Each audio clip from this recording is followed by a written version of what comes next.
Fala aí galera, beleza? Seguinte pessoal, a gente vai estudar esse assunto agora, que é se a mulher deve ou não usar o véu na igreja. E é o seguinte, antes de a gente começar a falar um pouco sobre esse assunto, eu já vou deixar algumas coisas aqui muito bem claras, né? É o seguinte galera, a gente tem muitos alunos que são da CCB, são de outras igrejas que as mulheres usam o véu. E a intenção desse vídeo não é de respeitar nenhuma das religiões, usos e costumes de cada uma das igrejas, mas expor, né, um ponto de vista bíblico e um modo de interpretar a Bíblia em relação a esse assunto. Então, assim, se na tua igreja as mulheres usam véu, amém, continue usando aí tranquilo. Eu sei que tem muitas irmãs que são da CCB que fazem o curso aqui com a gente. Se você tem esse costume, beleza, continue usando. Não tem intenção nenhuma aqui de falar para você não usar o seu véu, beleza? Mas vamos interpretar aqui esse texto agora num ponto de vista bíblico. Esquece um pouquinho a religião, esquece um pouquinho a sua igreja em si e vamos tentar entender dentro do contexto hebraico, dentro do contexto da cultura grega, o que realmente significa essa expressão que Paulo usa para as mulheres usarem o véu na cabeça. Beleza? Vamos começar aqui então. Ó. A mulher pode profetizar com a cabeça descoberta? É a pergunta que eu deixo. E aqui eu coloquei para vocês a base do versículo. Mas toda mulher que ora ou profetiza com a cabeça descoberta, ela desonra a própria cabeça, porque é como se estivesse raspada. Esse é o versículo. Então, com base nesse daqui, muitas igrejas utilizam, né, esse argumento para falar que as mulheres elas têm que orar com a cabeça coberta. E a mulher que ora com a cabeça descoberta, ela desonra a sua própria cabeça.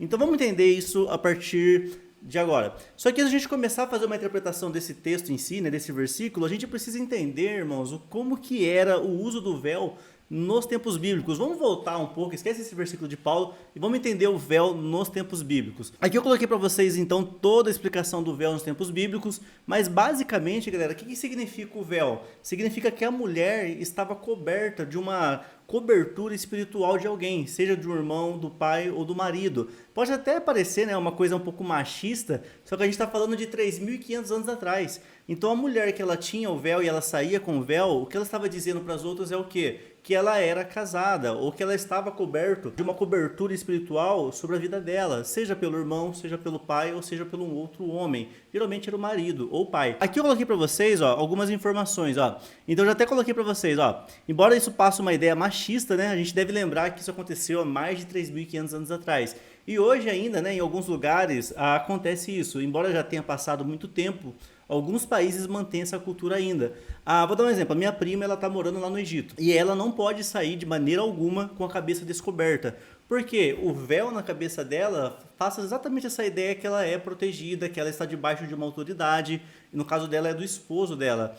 Então, assim, ela é brasileira, se casou com um egípcio e ela segue hoje essa cultura. Então, o véu nos tempos bíblicos segue ainda em alguns países a mesma ideia. A mulher que sai com a cabeça descoberta, ela desonra a sua própria cabeça. E quem que é a cabeça da mulher? Justamente o marido.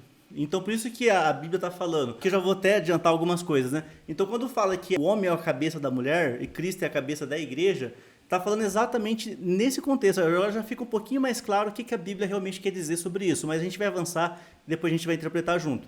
Vou dar um outro exemplo. Jesus encontrou a mulher samaritana e Jesus conversa com ela, tudo certinho, e possivelmente ela estava sem véu ali.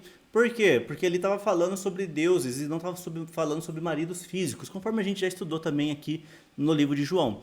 Vamos lá. Então aqui, a mulher usando véu na Bíblia. Então teve uma profecia que o próprio Isaías ele falou um pouco sobre essa questão aqui. Ele descreveu que o povo seria levado para o cativeiro babilônico e falou que até as mulheres, quando fossem levadas no cativeiro, elas seriam tiradas delas, né, os ornamentos que elas utilizavam, os acessórios, inclusive o véu. Aqui eu deixei o versículo para vocês, mas aqui eu coloquei também as características das vestes das mulheres nos tempos bíblicos. Então, como que é as características delas? Elas usavam ornamentos nos pés, toucas, pendentes, braceletes. Isso aqui tá tudo no versículo, viu, pessoal? Tá tudo aqui, depois vocês leem. Ornamentos nas pernas, cinto. Elas usavam brincos, anéis, joias, vestidos de festas, mantos, chales, bolsas, turbantes. E aqui, por último, a descrição que Isaías dá é os véus. Então, assim, obviamente, né, galera? A mulher ela não se produzia assim todos os dias e com todos esses ornamentos. Só que é o básico ali do dia a dia de uma mulher judia era usar esses ornamentos aqui. Ou usava um brinquinho, um anel, usava ali o véu. Isso era uma característica da mulher ali naquele tempo. É como se fosse nos dias de hoje, né? Até coloquei para vocês aqui, as mulheres usam sandálias, vestido para festas, bolsas, joias. Obviamente, não é todo dia que você vai sair com todos esses ornamentos. Só que o véu, ele se encaixa ali exatamente nas características da vestimenta da mulher que estava sobre a autoridade espiritual de um homem. Aqui eu coloquei para vocês também, ó, uma outra passagem para vocês estudarem, que é Gênesis capítulo 24, versículo 65. A Bíblia fala que Rebeca estava lá no poço colhendo água, aquela passagem que a gente já conhece, e quando chegou o servo de Abraão e foi falar com ela simplesmente conversou com ele normal. Porém, quando ele falou assim, ó, o teu esposo vem vindo, né? Aquele pretendente seu, ele está para chegar. O que a Bíblia diz que ela fez? Ela pegou o véu e colocou sobre a cabeça dele. De uma forma que Rebeca estava reconhecendo que Isaac, a partir daquele momento, seria uma autoridade sobre ela. Olha o que ele fala aqui, ó. E disse ao servo, quem é aquele homem que veio pelo campo ao nosso encontro? Aí o servo falou assim, ó. Este é o teu senhor, é o teu noivo, aquele que vai casar com você. Então ela tomou o véu e cobriu-se. Então, para falar com o servo, ela falou com a cabeça descoberta, tá tranquilo. Só que quando ela foi falar com o noivo, com o seu senhor, aí a Bíblia fala que ela colocou o véu para falar com Isaac. Então a gente já consegue ver na Bíblia que o véu é literalmente isso para as mulheres. Quando a mulher estava sujeita a uma autoridade espiritual, ela colocava o véu. Quando essa mulher era solteira, ela ficava sem o véu. E isso acontece ainda nas culturas semitas até os dias de hoje. Então, o significado de não usar o véu para a mulher, vamos entender. Se por um lado usar o véu é honroso para a mulher, ao contrário de honra é desonra. Então, não usar o véu para a mulher implica no quê? Vergonha, desrespeito e uma mulher que está literalmente, né, sem uma autoridade espiritual sobre ela. Então, essa é a característica de uma mulher que não usa o véu. E só um detalhe, a própria Bíblia diz que o homem é a cabeça da mulher, assim como Cristo é a cabeça da igreja. Então, quando falou que a mulher não poderia profetizar com a cabeça descoberta, a cabeça ali está falando do marido, não está falando do cabelo em si. Mas vamos lá, já a gente vai bater um pouco nessa tecla aí. Ó, já aprendemos que o véu, então, era importante para a mulher. Já não ter o véu era algo vergonhoso. Isaías também, dentro das suas profecias, ele acabou colocando que Israel estava como uma mulher sem véu. Olha a comparação que o profeta faz. Ele fala assim como uma mulher sem véu é desonroso, é vergonhoso, assim a nação de Israel se encontra hoje. Vamos ler aqui, ó, Isaías capítulo 47, do versículo 2 ao 3. Remove o teu véu, descalça os teus pés, descobre as pernas e passa os rios. A tua vergonha se descobrirá e ver-se-á o opróbrio. Então aqui ele já fala, ó, assim como uma mulher, né, é vergonhoso para ela ser casada e estar sem o véu, assim será também a nação de Israel. A não usar o véu implica em vergonha, isso dentro do contexto da Bíblia. Então o véu era uma questão cultural e não uma questão bíblica. E aqui eu já deixo um parênteses para vocês, ó. O que acontece, galera? A gente tem que saber diferenciar aquilo que é cultural, aquilo que é mandamento bíblico. Eu vou dar um exemplo para vocês, ó. O próprio Jesus, ele questiona os mestres das leis e os fariseus lá naquela parábola lá das tradições dos anciões. Os anciões vieram lá de Jerusalém questionar Jesus por que os discípulos não lavavam as mãos antes de comer. Aí Jesus fala assim, ó, por acaso, né, a lei de vocês é superior à lei de Deus? Porque aí ele continua dizendo, porque a lei fala para honrar o pai e a mãe, já vocês falam para fazer sacrifício de corbã. Então vou só traduzir aqui rapidão esse versículo, né, depois a gente vai estudar isso lá no curso das parábolas, mas Jesus está falando assim, ó, vocês estão falando para mim que os meus discípulos não lavam as mãos antes de comer, só que em compensação vocês obedecem muito mais às leis que vocês criaram, leis humanas, cultural, do que as próprias leis de Deus. Por quê? A Bíblia fala que é para honrar o pai e a mãe. E honrar aqui, pessoal, não é simplesmente honrar no sentido de respeito, igual você está pensando, né? Não, eu honro meus pais. A palavra honrar aqui no sentido hebraico, que Moisés escreveu, honrar tem a ideia de pesar e de sustentar. Então, honrar o pai e a mãe não é só respeitar. Você honra teu pai e tua mãe quando você cuida, mantém ele financeiramente. Então, assim, era um mandamento para o povo judeu, quando o pai ficasse velho, né, os pais ficassem velhinhos, eles teriam que sustentar os pais, levar o pai para casa. Então, o que eles estavam fazendo ali naquela época? Como tinha muitos sacerdotes corruptos ali naquela época, assim como tem hoje também, né? O que esses sacerdotes falavam? Ao invés de você pagar, né, ao invés de você cuidar dos seus pais, pague ao templo um dinheiro, um valor financeiro bem alto, e nós cuidaremos do seu pai. Então eles trocavam a leis de Deus pelas leis dos anciões. Então é isso que Jesus questiona ali naquela época. Então por que eu estou falando isso? Porque vocês precisam entender que são coisas culturais que não tem nada a ver com a Bíblia.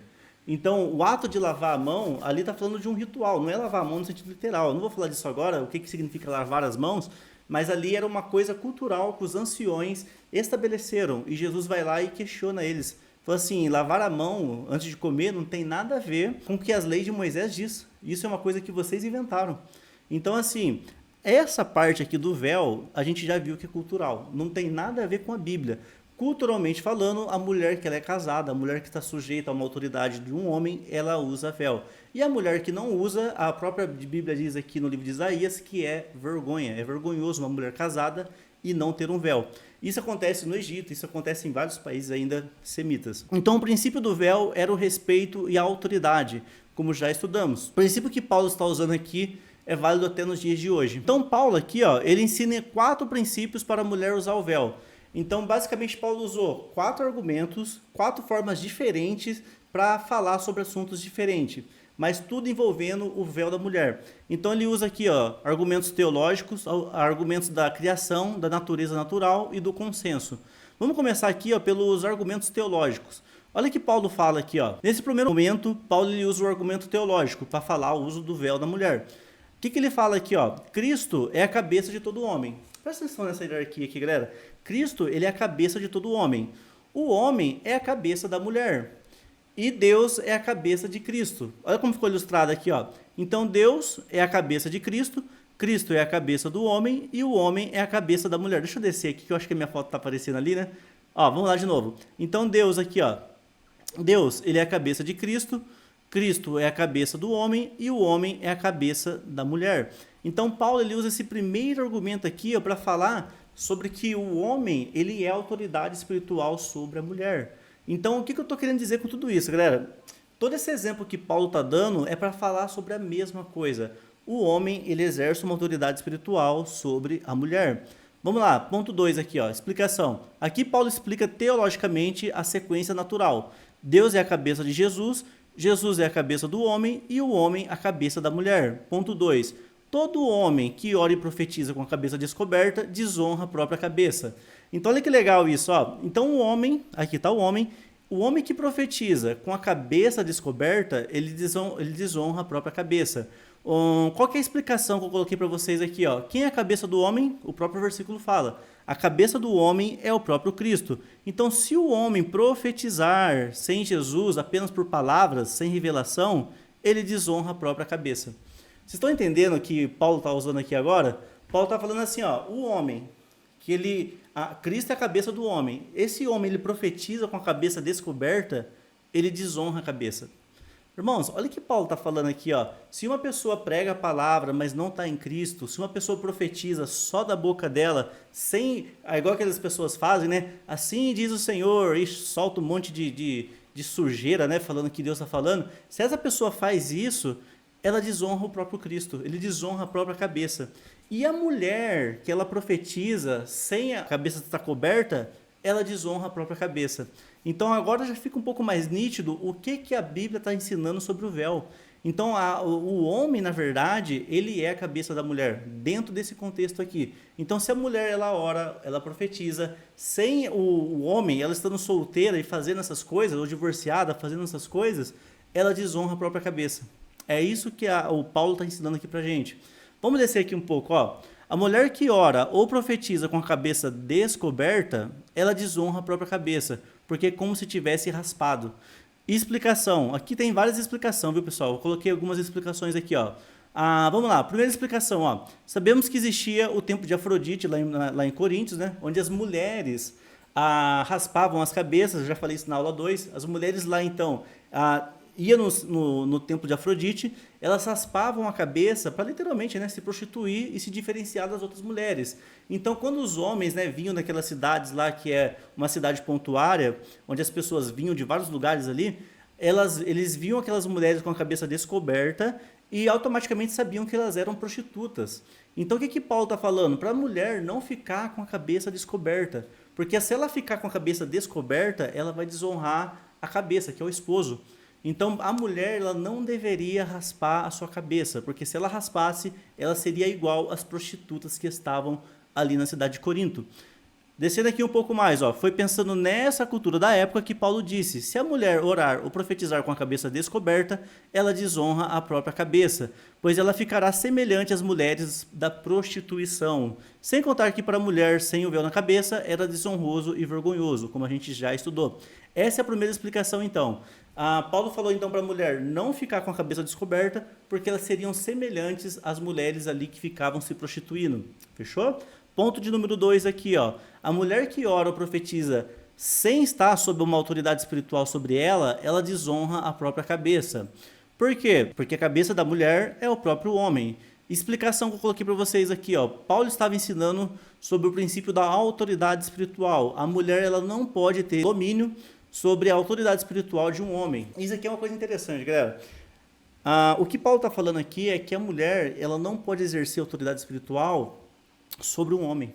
Então, um exemplo, a mulher que fala, eu mando em casa, na verdade é uma desonra enorme para a cabeça que é o homem. Então a gente vê hoje, né, as mulheres falam, quem manda em casa sou eu. Na verdade, irmãos, não é questão nem de mandar, né, em si, mas a questão é, a mulher, ela não pode exercer autoridade espiritual sobre o homem. E quando a mulher toma essa posição que ela é a pessoa que faz, ela é a líder da casa, automaticamente ela desonra a cabeça, que é o homem, que é o esposo. Então o homem, ele deve ser a autoridade espiritual da casa, assim como Cristo é a autoridade espiritual sobre o homem. E Deus, acima do Cristo, sendo a autoridade espiritual sobre tudo. Então a hierarquia, irmãos, ela é muito bem clara e definida. Deus é a cabeça de Cristo, Cristo é a cabeça do homem e o homem é a cabeça da mulher. A hierarquia é assim. E quando a mulher faz isso, ela desonra a cabeça, que é Cristo. E quando o homem desonra a cabeça dele, profetizando sem a revelação divina, aí ele desonra a cabeça, que é o próprio Jesus.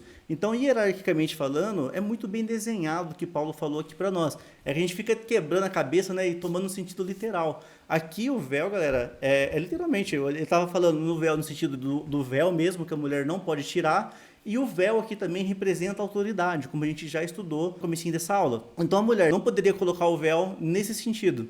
Vamos descer aqui um pouco, ó. Então a gente teve aqui a explicação teológica, que é a primeira que a gente viu, e agora a gente vem a segunda explicação de Paulo, dentro do mesmo capítulo. Ele dá uma explicação sobre isso em relação à criação. Então olha que ele fala aqui, ó. O versículo fala bem assim, ó. O homem é a imagem e a glória de Deus, e a mulher é a glória do homem. E ele continua dizendo, porque o homem não provém da mulher, mas a mulher provém do homem. Porque o homem não foi criado por causa da mulher, mas a mulher foi criada por causa do homem, o que a gente já estudou. Aí aqui entra uma coisa bem legal, ó. Paulo está falando assim, o homem, ele é a glória de Deus, ele representa a glória de Deus. Já a mulher, ela representa a glória do homem. Então, aí depois nos próximos versículos ele fala assim, ó, embora ocorra isso, sem a mulher não existiria nada. Então, sem a mulher não existiria homens. Então, Paulo não é machista, meus irmãos. É só interpretar o texto e continuar lendo. Ele fala, o homem foi criado para a glória de Deus, a mulher foi criada para a glória do homem. Só que sem a mulher não existiria todo esse ecossistema aqui, porque é a mulher que dá a luz. O próprio Paulo continua dizendo nos próximos versículos. Mas o que Paulo está fixando e ensinando para nós aqui é o princípio da autoridade. Então, assim, o homem está sujeito à autoridade de Deus e a mulher está sujeita à autoridade do homem. Por quê? Não foi o homem que foi criado para a mulher, mas a mulher foi criada para o homem. Então, ele continua reforçando esse argumento toda hora que a mulher não pode e não deve exercer autoridade espiritual sobre um homem. Enquanto tiver um homem num recinto, seja na igreja, seja na casa, é o homem que exerce essa autoridade espiritual. Aqui já entra, né, umas questões um pouco polêmicas, eu já conversei com alguns amigos sobre isso, mas nunca fiz vídeo, né, falando sobre isso. Aquela grande questão, né, Moisés, pode ter pastores mulher? Irmãos, biblicamente falando, estou falando biblicamente falando, não pode ter pastoras mulheres exercendo autoridade espiritual sobre um homem. Eu vou explicar por quê. Se tem uma pessoa que é mulher, ela é uma mulher e ela é uma pastora. Se no rebanho dela tiver um homem, ela já quebrou totalmente o princípio aqui que Paulo ensina, que a mulher, ela não exerce autoridade espiritual sobre um homem. Então, assim, do meu ponto de vista, como interpreta a Bíblia, os escritos de Paulo para os irmãos em Coríntios, os escritos de Paulo lá para os irmãos de Timóteo, que ele escreveu a carta para Timóteo, a mulher, ela não deve e ela não pode exercer autoridade espiritual na cabeça, que a cabeça é o próprio homem. Então, se a mulher estiver exercendo autoridade espiritual num homem, biblicamente a gente desconsidera. Obviamente, né, pessoal, cada caso é um caso, cada época uma época. Eu não tô falando que as pastoras que tem aí hoje, né, estão erradas. Isso eu tô falando do ponto de vista bíblico. Hoje, inclusive, né, dentro de uma comunidade judaica, é impossível você ver uma rabina. Não existe uma rabina, porque esse encargo espiritual foi atribuído a homem, não foi atribuído à mulher. Tanto é que a gente não tem sacerdotisas, a gente tem sacerdotes. As sacerdotisas que existem hoje na Bíblia, que a Bíblia fala, são sacerdotisas de Astarote, da prostituição, sacerdotisas de outros lugares que não tem nada a ver com o Deus de Israel. Então Deus estabeleceu pastores, Deus estabeleceu sacerdotes e Deus não estabeleceu pastoras e nem sacerdotisas. Então assim, galera, eu não vou entrar muito nesse assunto aqui, mas biblicamente falando, a gente só tem autoridade espiritual em relação a esse assunto vindo da parte de um homem. Obviamente, né, eu não estou falando aqui que as mulheres não são usadas por Deus, que Deus não vai usar as mulheres, não é isso que eu estou dizendo, beleza? Existem muitas pregadoras aí que pregam demais, muito mais que homens, mulheres que são exímias ensinadoras, que colocam os homens aí no chinelo, e sem contar também mulheres que são bem próximas de Deus. Eu mesmo tenho uma admiração enorme pela minha pastora é uma mulher, e eu vejo ela, uma mulher de Deus, Deus usando muito ela, muito mais do que usa homens. Então não é isso que eu estou falando. Agora, dirigir uma igreja, aí precisaria sim ter um homem ali pelo menos do lado para estar fazendo esse trabalho junto. Vamos descer aqui um pouco. Ó. A terceira explicação que Paulo dá é sobre a natureza. Então ele deu a explicação teológica, explicando sobre o véu, e depois ele deu a explicação da criação, por que o homem é a cabeça da mulher, e depois agora ele vai dar uma explicação da natureza. Ó, a partir do versículo 13 ele fala assim, ó, a parte sobre a cultura. Julgai entre vós mesmos, e Paulo falando para os irmãos, no versículo 13. É decente que a mulher ore a Deus com a cabeça descoberta? Então a gente já vê aqui, pessoal, que literalmente essa questão é uma questão cultural. Paulo falou assim, ó, é normal para vocês, é decente para vocês que as mulheres orem e profetizem com a cabeça descoberta? O que Paulo está dizendo assim, ó, é normal para vocês que a esposa de vocês se assemelhem, né, sejam semelhantes às prostitutas que ficam lá na região portuária? Paulo está falando isso. Obviamente ele puliu as palavras ali, mas ele está falando assim, é normal que a tua esposa seja semelhante às mulheres que ficam lá se vendendo? Então, basicamente, a gente já dá a entender aqui que é uma coisa cultural, não é uma coisa estabelecida na Bíblia. Para as mulheres, especificamente dessa carta da cidade de Corinto, a recomendação de Paulo é: as mulheres não devem ficar com a cabeça descoberta. Primeiro, quando ela fica com a cabeça descoberta, ela te desonra. Você que é marido, ela está falando assim, ó, eu não tenho uma autoridade espiritual sobre a minha vida. Segundo ponto, as mulheres com a cabeça descoberta, elas ficam semelhantes às prostitutas. Então Paulo falou, não é normal para vocês, não é decente que a mulher fica com a cabeça descoberta. Ela não pode profetizar com a cabeça descoberta, ela não pode orar com a cabeça descoberta, e foi exatamente nesse sentido, porque quando ela faz isso, ela desonra o próprio esposo, a cabeça. Então é o seguinte, galera, respondendo essa pergunta, a mulher pode ir para a igreja sem o véu? Ela pode orar sem o véu? Biblicamente falando, com certeza pode. Então a mulher ela não precisa de um véu lá para ir para a igreja, ela não precisa de um véu para conversar com Deus. Essa questão do véu é muito mais uma questão cultural do que uma questão bíblica. Assim como, aí você fala assim, mas se está na Bíblia tem que seguir. Então quer dizer que toda vez que você for comer, você tem que lavar as mãos, porque está na Bíblia.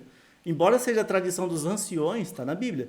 Então isso daqui é a mesma coisa. Então assim, não tem essa, pessoal, a mulher que ora sem o véu, profetiza sem o véu, ela está desobedecendo a Deus, está desonrando. Não é isso que o texto está dizendo.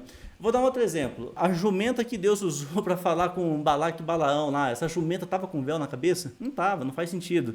A Bíblia fala sobre Priscila e Áquila, o casal lá que ajudava o apóstolo Paulo, não usava véu. A gente vê Deus usando também a Lídia ali em Atos capítulo 16. Então, diversas vezes Deus vai usar mulheres sem o véu na cabeça. A gente vai lá no livro de Juízes, a gente vê Débora sendo usada por Deus para governar ali, né? Dar uma ajudinha ali em Balaque para destruir ali, se não me engano, os filisteus. Também não tinha véu. Então, assim, Deus usa as mulheres, irmãos, independente do véu ou não. O véu para esse capítulo específico de 1 Coríntios, capítulo 11, era cultural. As mulheres, então, não precisavam se parecer com as prostitutas, então elas usavam o véu para cobrir as cabeças. E é o seguinte, galera, a intenção desse vídeo aqui não é te convencer a nada, eu sempre falo, né, não tem intenção nenhuma de te convencer a nada, é só uma exposição bíblica com base na Bíblia mesmo em si, desse texto aqui em específico. Pode ser que é uma aula, né, que não te agradou muito. Eu já até peço, não vou pedir perdão, né, para os irmãos da CCB, mas eu peço que os irmãos interpretem essa aula aqui, leiam o material. Não tem intenção de mudar, né, o seu jeito de congregar. Se você já congrega assim usando o véu, amém, continua usando. Mas é isso, galera. Então na próxima aula, eu ia até emendar essa aula aqui com essa outra aqui, ó. Porque dentro do mesmo capítulo fala assim, ó, é desonra para o homem ter cabelo crescido? Isso aqui é uma pergunta. Então, assim, depois eu vou falar um pouco sobre isso numa próxima aula. Eu ia emendar aqui, mas ia ficar muito grande. Na próxima aula, então, a gente vai estudar um pouco sobre isso aqui, ó. Dentro do mesmo capítulo, o apóstolo Paulo fala assim, ó, ou não vos ensina a mesma natureza, que é desonra para o homem ter cabelo comprido. Então, se um homem é cabeludo, é desonroso? Será que é isso que a Bíblia está dizendo? Na próxima aula, então, a gente vai estudar esse versículo, beleza? Até mais e tchau, tchau.